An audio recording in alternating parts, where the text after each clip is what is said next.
Então, meus amigos, já vamos desligar os celulares para não tocar, vamos evitar sair durante o trabalho para não acontecer dispersar a atenção com o orador. O Rodrigo, ele fez parte da nossa juventude aqui, segunda juventude. Foi a segunda? Foi. Depois do Afrânio, do Marcos Júvia, da Rosana, segunda juventude. E foram para a Vila Sapê, trabalhar na Vila Sapê, e de lá eles... porque é o segundo preceito de Kardec. Kardec achava que era melhor que as células se dividissem, não só para espalhar o pensamento espírita, como também para não perder a qualidade. Porque quanto mais quantidade, a qualidade é mais difícil de se colocar. E o Rodrigo, então, fundou um trabalho de vanguarda, até porque nós não temos, alguns de nós, digo eu, não teria competência para fazer esse trabalho que o Rodrigo faz lá no Pontões, é isso, não? Vargem Grande, nos alagados, tem mosquito, tem cobra, só não tem jacaré ali naquele coisa que tem jacaré, então não é qualquer um que vai. E o Rodrigo vai todo sábado de manhã, ele e mais a Meg, a esposa dele. Eu vou puxar a orelha dela quando encontrar ela, porque ela não... Bom, coitada, o trânsito, né? Mas será que ela vai chegar? Não vai chegar. Bom, então, gente, vamos ouvir a experiência do Rodrigo, o que ele tem para falar para nós. Ele vai falar o que ele quiser. Agora, se o Eduardo chegar e você... Na mesma hora, sento ali, feliz. Tá bom? Então vamos lá, com a palavra Rodrigo, e vamos envolvê-lo nas nossas melhores vibrações para que ele se sinta em casa como sempre esteve. Se sentir em casa aqui isso realmente a gente se sente. A primeira palavra que me vem à cabeça é gratidão. Essa casa aqui é um oásis, é um lugar onde eu me encontrei. Eu cheguei ao Espiritismo pela primeira vez com 16 anos de idade e cheio de confusão na cabeça, cheio de ideias daquelas, sabe aquelas coisas de professor de história, dar umas ideias legais assim, de revolução, eu cheguei querendo mudar o mundo. E aqui o pessoal ofereceu uma mudança também profunda, mas não no mundo, né? No nosso mundo anterior. Olha, Marlene, que graça. Aqui a gente percebeu que essa viagem, né, do autoconhecimento é um convite irresistível. E o interessante é que mal eu cheguei, tinha aqui o Luiz Carlos Monteiro, palestra daquele lá, né, lá, é um de São Paulo, do interior de São Paulo. Lá, não era o Simonetti, não. O Simonetti também... Rodrigues Ferreira. E ele fez um seminário, depois foi na casa do Gilson, e fomos todo mundo para lá, e ele, naquela roda aconchegante, tirando dúvida da gente, eu, um moleque de 16 anos, olhando aquilo, eu falei, gente, era isso que eu estava precisando, né, para poder... Tem uma frase do Cristo que eu acho muito, muito certa, e que aí eu compartilho com vocês. Jesus falou, avançai enquanto há luz, né? Avançai enquanto há luz. Quando eu vi essa luz que se refletia aqui, eu falei, eu quero trabalhar nas frentes todas que eu puder e mais um pouco. E aí lá na Vila Sapê fui acolhido com esse sorriso largo que vocês...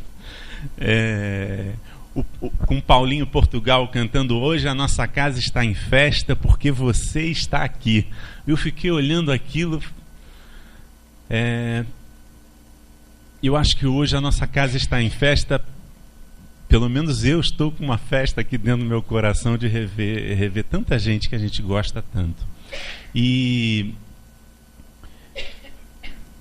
eu gostei muito que quando a gente pensou em abrir uma nova unidade, uma nova casa espírita, a gente teve reunido com o Gilson, com a Ana, e o Gilson estava falando assim, mas quer dizer que vocês vão empreender isso mesmo? Isso aí tem uns 16 anos atrás. Que legal, ela assim inquieta, a gente também já ficou... Aí ela ficou ainda tirando onda com a Meg, você vai ser a primeira dama, brincando com ela.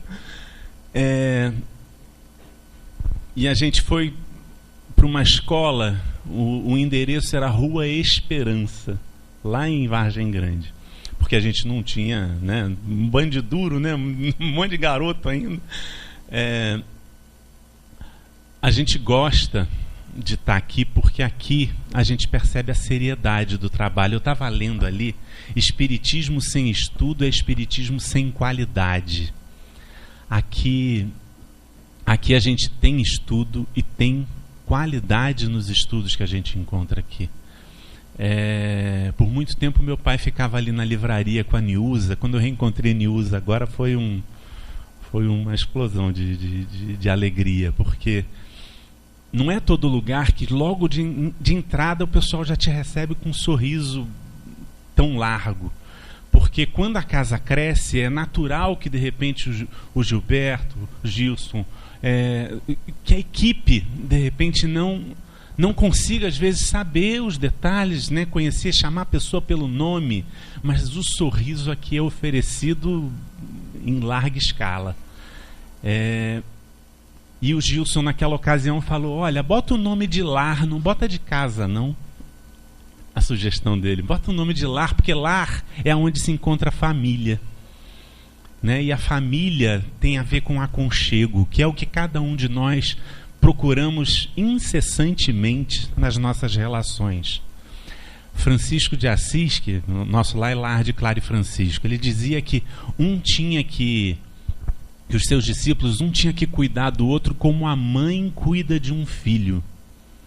Eu estou vendo aqui mãe e filha juntos, toda orgulhosinha ali, toda sorridente. Como uma mãe cuida de um filho.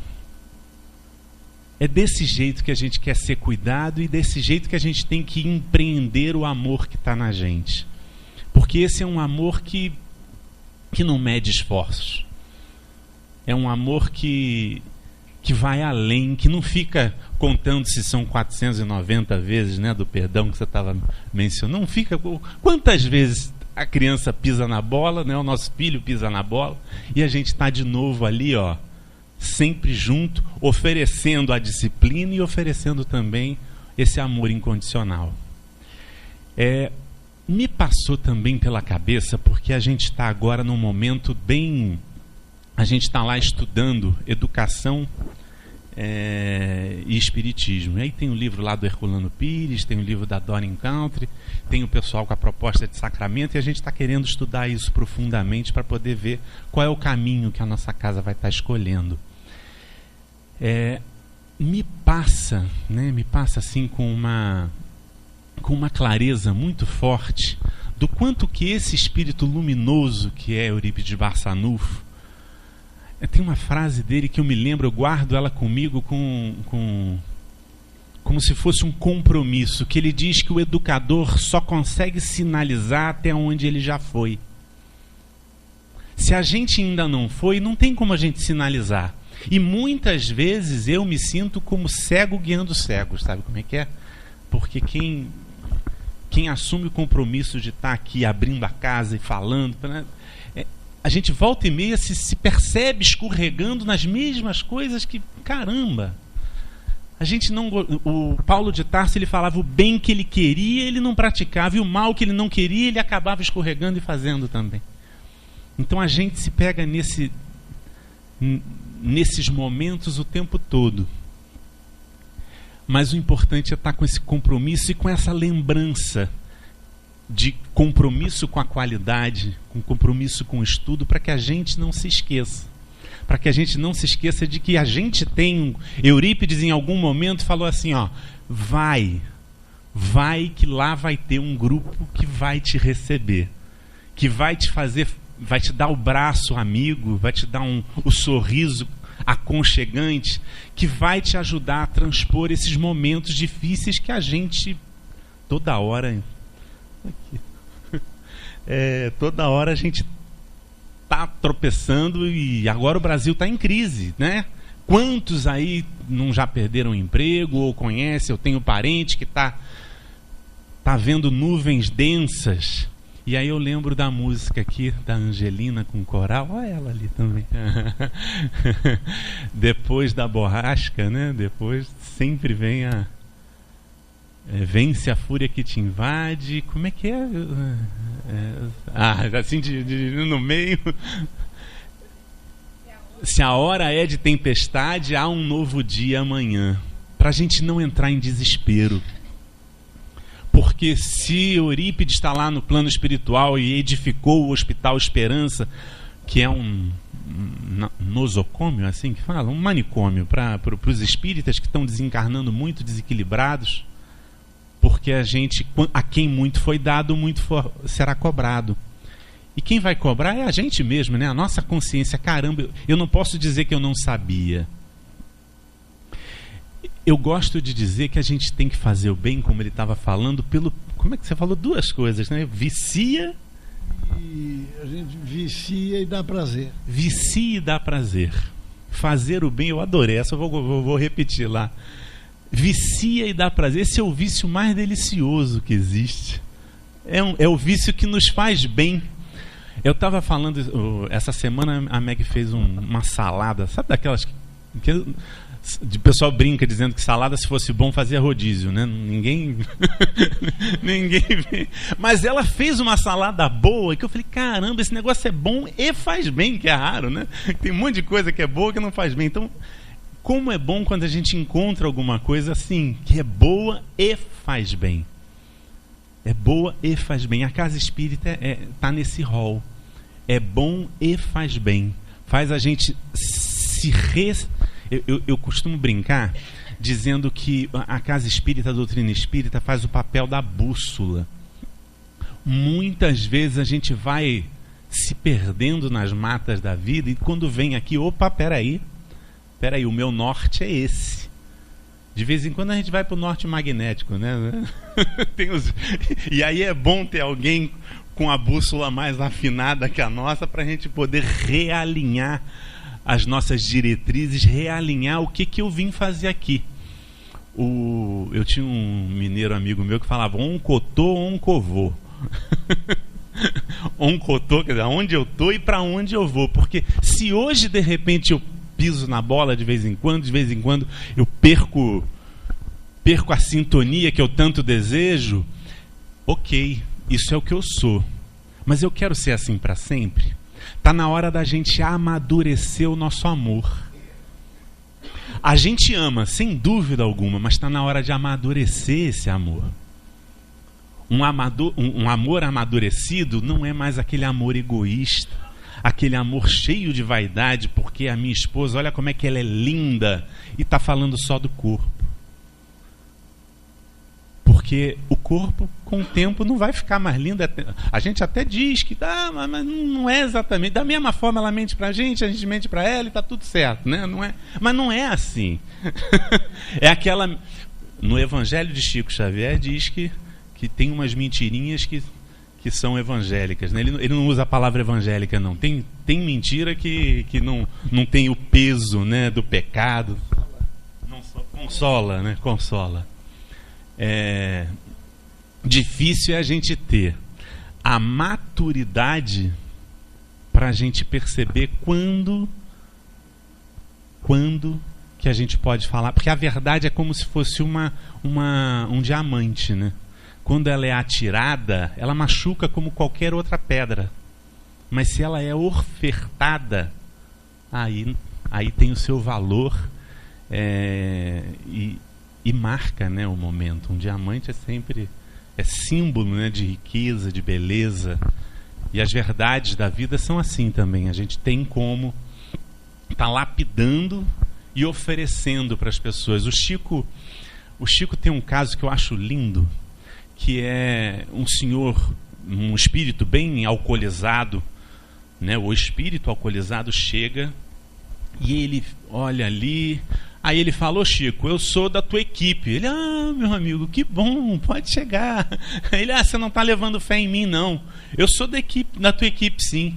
Aí ele: pois não. Aí ele: quando o pessoal desencarna e é muito apegado ao corpo, eu tomo meus goles para aguentar o cheiro de podridão da carne putrefata e vou lá para arrancar aquele espírito que está agarrado ainda no corpo, tiro ele dali e levo até o teu pessoal para que eles possam tratar aquele espírito que está.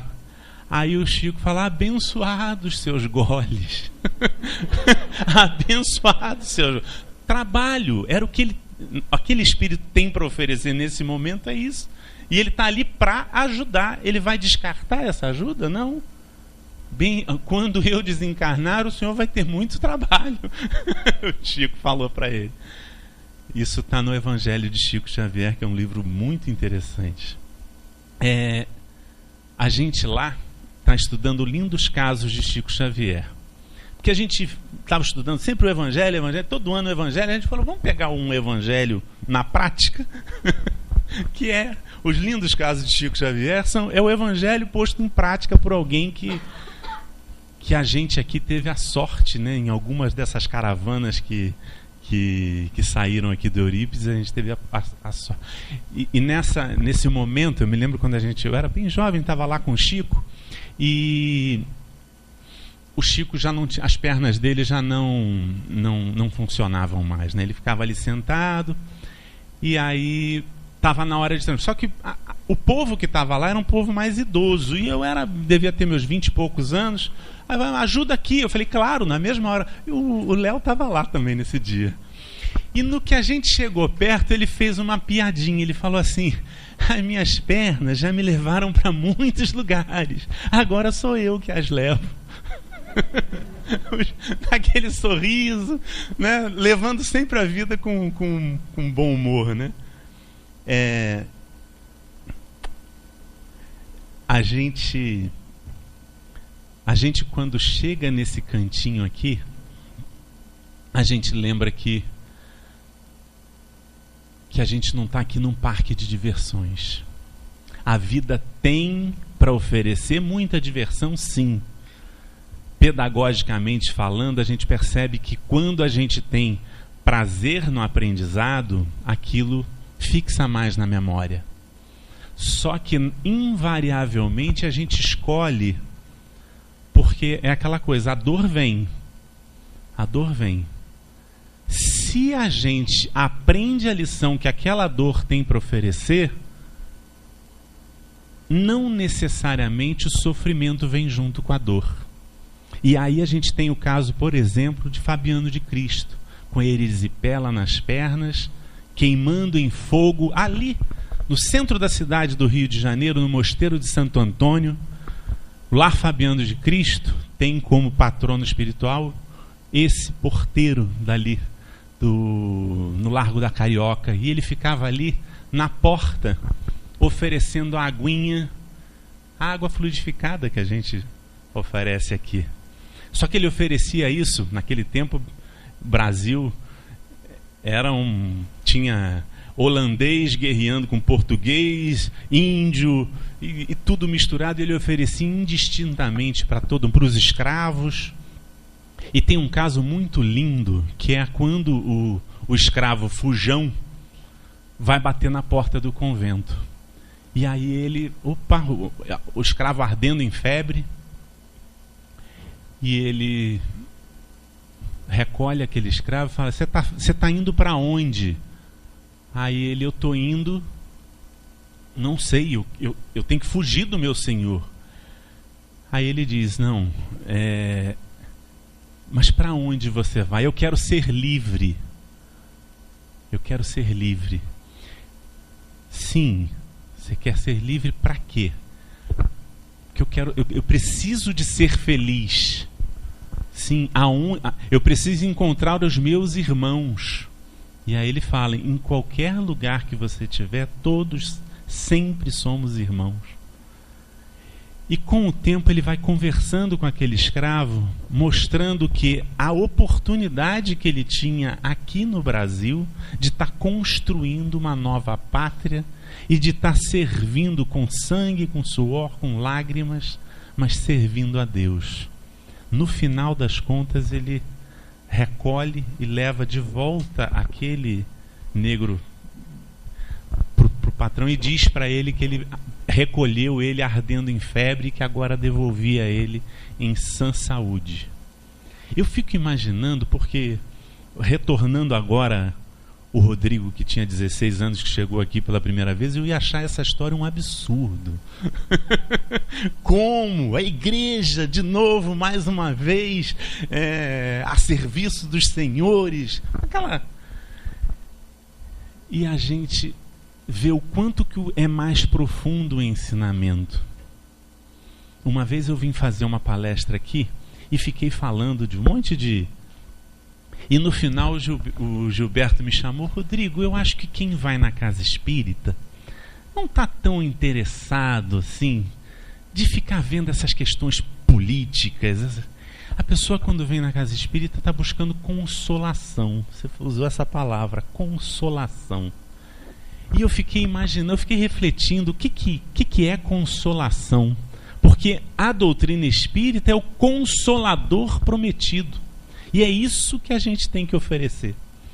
É isso que, quando eu falo a gente, porque vocês estão nesse meio também. Eu tenho certeza que muitos amigos de vocês estão vindo aqui, às vezes, há pouco tempo, ou pela primeira vez, e vocês estão oferecendo essa consolação. Não aquela consolação que nos imobiliza, mas sim a consolação que nos mostra que, se a gente está colhendo alguma coisa que é do nosso desagrado, temos a oportunidade de plantar sementes novas. Temos a oportunidade de selecionar melhor nossas sementes.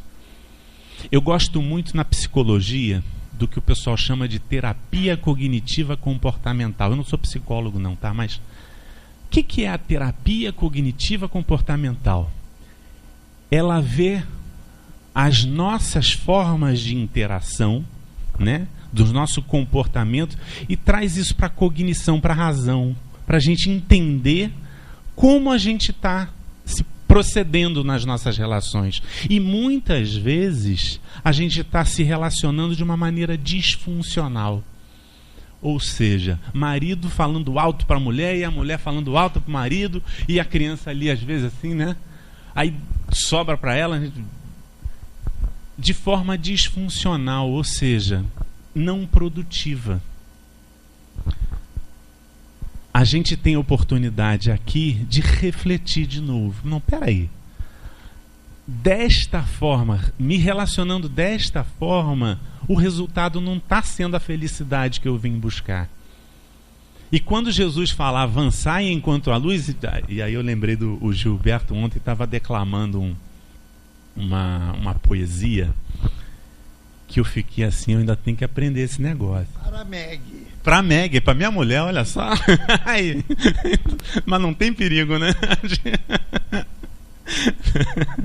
Esse é o melhor perigo que existe, é ter uma amizade dessa.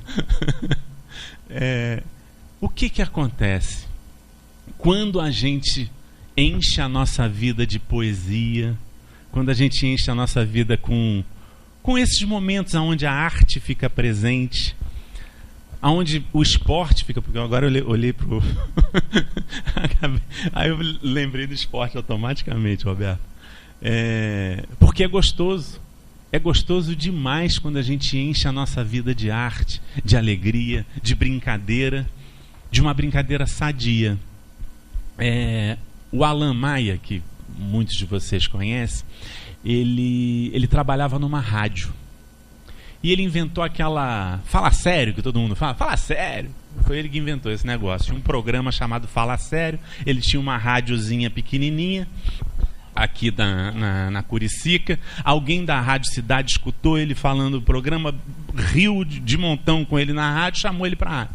Ele era um garoto de 20 anos de idade, que já tinha um programa na rádio, estudante de comunicação, já estava ganhando dinheiro. E eu falei, cara, parabéns, que legal. Aí ele, mas eu vou pedir demissão. Eu falei, Como, cara? Por que você vai pedir demissão? Que absurdo, cara. Você só está fazendo comunicação, você conseguiu um programa numa das rádios de maior audiência, um negócio divertido, que todo mundo ri. Mas eu não... Com o conhecimento que eu tive da doutrina espírita, da mensagem cristã, e esse conhecimento ele adquiriu aqui e lá na Vila Sapé, eu não quero alicerçar minha vida. Olha aqui como é que mexe com a gente esse negócio de doutrina espírita. Eu não quero alicerçar minha vida, construir minha vida tirando onda com a cara dos outros. Porque cedo ou tarde eu vou arrumar inimigos. Olha que coisa interessante. Cedo ou tarde, se eu ficar zombando de um, zombando do outro, zombando... Tem sempre uns que não vão gostar das... E isso não é assim que eu quero ganhar meu dinheiro e construir minha vida, minha família e tudo mais. Não é isso. Hoje em dia, a gente conseguiu fazer lá a Agência do Bem. A Agência do Bem teve mais de 1000 alunos, tem orquestra de música, isso é o que ele lidera hoje. Você vê como é que são as escolhas. A partir do momento que você estuda, interioriza... tem uma propaganda recentemente que é muito engraçado, acho que é do conformismo, que o Darwin, né? Arrumei um bom emprego, não sei o quê, como quem diz, se ele tivesse se acomodado ali, ele não teria feito a teoria do evolucionismo. A gente fica mordido. Se você é cristão, se você escutou essa mensagem e ela não mexeu ainda, tem alguma coisa que tá fazendo. A maior viagem que a gente precisa de fazer é daqui para cá. Naturalmente, a gente escuta essas informações, mas essa viagem daqui para o coração, né, da mente para o coração, eu não sei qual é o clique, qual é o momento que vai dar esse clique, mas ele chega. Às vezes precisa da perda de um ente querido, às vezes precisa da perda do emprego, que são essas coisas que os psicólogos dizem que traumatizam um pouco mais, que realmente doem um pouco mais, que mexem mais com a gente. Uma separação, isso tudo faz normalmente a gente, mas a gente não precisa. Inteligente é aquele que olhando as experiências daqueles que estão perto da gente, a gente consegue assimilar, se a gente tiver atenção. Me falaram que eu ia compartilhar esse microfone aqui com alguém, não sei. Eu já vi que com o Eduardo não vai ser. Alguém desejaria ser, escutando o que... O gás já acabou? É porque a gente... vai. Oi? Fiquem à vontade que eu tô... O Léo... Senta aqui, qualquer coisa eu faço. A gente ontem estava junto, porque isso tem... Você vê como é que... Eu já não frequento essa mocidade aqui. Tá jóia. Eu não frequento a casa aqui já há uns 20 anos, né? Porque já tem uns 15 aqui, né? Mas a gente continua se encontrando. Você vê como é que esse vínculo é forte. Como é que esse vínculo é... Ontem aqui, ó. Esse vínculo é forte demais. Porque quando Jesus falou amontoai, né, os tesouros no céu, aonde a traça e a ferrugem não corroem, esses tesouros é que a gente encontra aqui em abundância. Eu estou falando porque aqui você não precisa de ficar, não tem nenhum mapa que você tem que ficar procurando, não, está aqui. É só olhar e pegar. É olhar e pegar. A gente tem aqui muita gente que a gente já teve oportunidade de trocar, porque no trabalho do bem, esses vínculos que se formam quando a gente se predispõe a trabalhar no bem, esses vínculos são indissolúveis. Indissolúveis. E aí quando vier a tempestade, quando vier o momento da dor, você está bem amparado. Não porque você faz isso querendo trocar, como se estivesse pagando um seguro, não é isso. A gente troca porque é rico demais. Quando eu vejo a Rafa brincando com o Lucas, eu fico pensando, tomara que eles tenham essa oportunidade que a gente teve, né? De crescer num ambiente tão sadio. Mas não... assim... É que o meu Lucas tem 6 anos, né? E a Rafa é essa princesa que está aqui. A gente fica cheio de... Mas eu vou fazer o quê? Meu pai, quando chegou aqui, falou para o Cavalcante, que foi meu sogro, né? Ele falou: suas filhas são tão bonitas. Eu tenho 2 meninos também. A gente... Coincidentemente, estamos há 26 anos juntos. O engraçado que foi quando ela me viu e eu cheguei perto, ela... que a gente fez uma viagem aqui, lá para perto de Petrópolis, um passeio que teve com churrasco e tudo mais. Olha só, naquela viagem eu cheguei perto da Meg e a Meg, assim, estava lendo um gibi, assim, continuou lendo o gibi. Eu falei: mas que menina metida. Eu pensei, mas que menina que não, nem pra fazer, tudo bom? Eu falei, nada. Eu falei, bom, que menino. Bom, daí desse mato não vai sair cachorro. Naquela hora, realmente, 3 anos depois foi que a gente foi namorar. Até isso se encontra na casa espírita também, né? Que bom, né? Que bom. Eu encontrei o Rodrigo ontem na casa do Gilson e convidei para ele vir, que seria o Eduardo Guimarães, que ele viesse aqui com a Meg, e aconteceu isso, né? Mas eu ia mesmo apresentar ele, falar, e o que ele falou, que o vínculo continua, só para antes de passar para o Leonardo, o Velocino Camargo, que já é nosso amigo, que veio fazer seminários aqui de Porto Alegre. Então a família espiritual é assim, né? Ela está em várias regiões territoriais, mas é a família espiritual. Então, quando eu disse a ele que o Gilson estava doente, aquilo tudo, através do WhatsApp, ele chorou, ele se emocionou, ele chorou. Então vejam como é que a família, como é que os laços ficam, né? Bom, o Leonardo está aqui, ele é genro do Gilson e vai continuar. Eu trouxe ele para cá, o Rodrigo não, que não é tímido, vocês viram que não é nada tímido, mas o Leonardo é um pouco tímido. Eu também sou tímido, né? Que a gente vence barreiras. Então, para ele ir perdendo a timidez, aí ele já vai falar um pouco. Pode ser até 10 para 9. 10 para 9, tem muito tempo ainda, tem 10 minutos. Aí, para mim é muito. Deixa eu falar. E aí, quando o Rodrigo estava falando ali, eu estava lembrando, e lembrei do ensinamento lá do Cristo, que diz assim: meus filhos serão reconhecidos por muitos se amarem.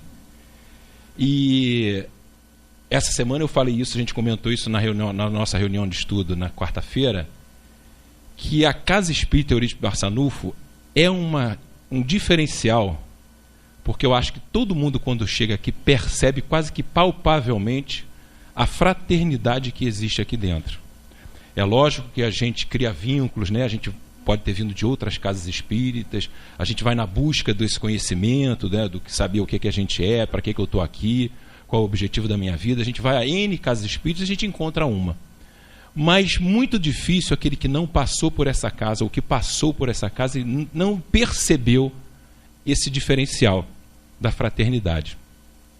E há mais ou menos 20 e poucos anos atrás, quando um grupo de jovens se reuniu, que eu nunca esqueci isso, na casa do Gilson, lá no Valqueire, sentado no chão, dentro do quarto do Gilson, para fundar uma casa espírita. E eram da nossa mocidade. Gente, eu me senti tão mal, que eu falei assim: meu Deus do céu, como é que esses caras vão fundar outra casa espírita?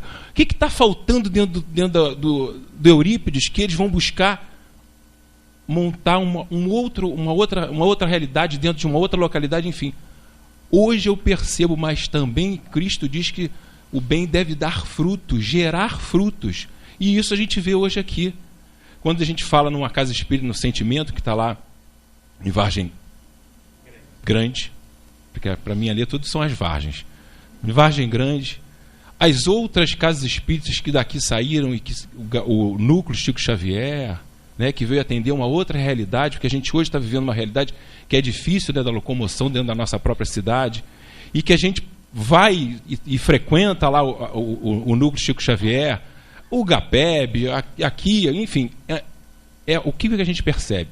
A gente percebe que a Casa Espírita Eurípides Barçanufo é um celeiro de formação do bem, de consciências do bem, né, que buscam, o que a gente está buscando aqui?